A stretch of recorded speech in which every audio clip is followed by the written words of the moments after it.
Okay, this is my Rubik's Cube, and it's a little bit delicate, but I'll show you how it works. In order for me to turn it, it's usually best if I keep it on a table so the pieces remain flat, and I have to be super careful when I turn it because otherwise pieces could pop out. Now, I guess it's possible to solve it, but I can't do that, first of all, because I can't solve a Rubik's Cube, and second, because it'll likely come apart before I'm able to make too many turns. All right, let's take a look at how this thing goes together.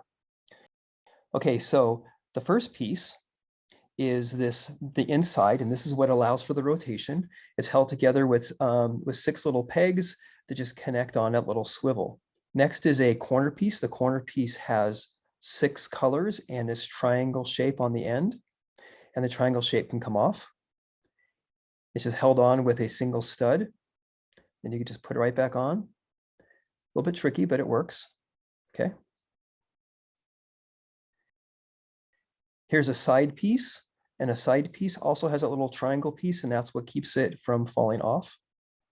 And you can take it off and you can put it on if you like. Okay, let's see how we assemble it. I'm going to have white side down. And so first I'm going to connect white with the red, and then I'm going to put a corner piece on, and once white side down, and then I put a side piece on, and once again, white side down, and notice how it kind of sits underneath there, and see all those little triangle pieces go in the center, and that's what allows for the rotation. Each piece kind of fits under the notch. There's a little bit of play, and that play is what makes the Rubik's Cube a little bit fragile. If it was made out of a single piece, then it would be a little more solid, and then you'd be able to actually solve it. All right, now that I have the bottom just about done, we can see how that top piece kind of rotates on it by moving around. And if we have, it's like an octagon, but if it was round, then it would go a little better. If you take a real Rubik's Cube apart, it's actually round.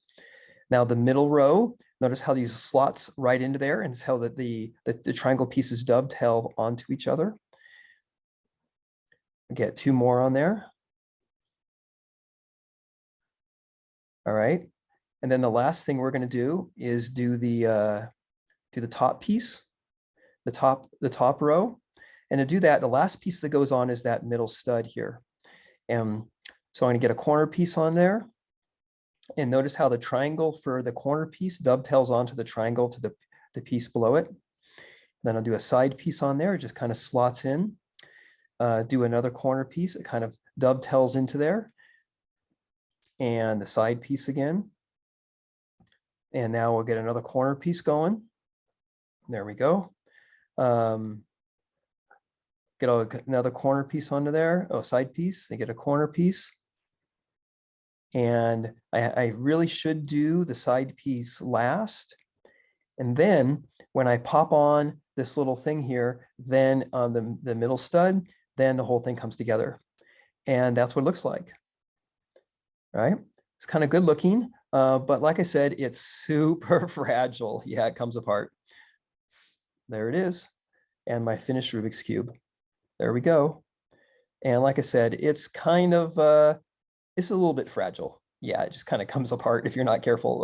There it goes.